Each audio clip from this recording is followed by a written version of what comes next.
பொண்ணு கல்யாணமா அதுக்கு நான் திருச்சிக்கு போகணுமா? ஐயா அது எப்படி முடியும்? மதியாத தலைவாசல் மிதியாதேன்னு அவ யாரே சொல்லிருக்காங்கண்ணா. ரோஹித் என்ன சாப்பிட்ற? நிமோட் எங்கதம்மையே என்னப்பா சாப்பிட்ற? யார் கொடுத்தா? மாயா கொடுத்தாங்களா? என்ன பப்பு சாப்பிட்றீங்க? அம்மா கொடுத்துச்சா? என்ன பப்பு சாப்பிட்ற? என்னது அது? ஆ உப்பு கல்லையா?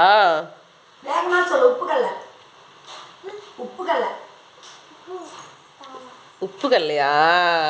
சரி சரி. நிறைய பப்பு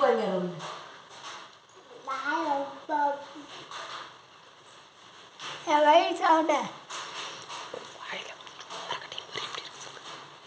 அரிசி வை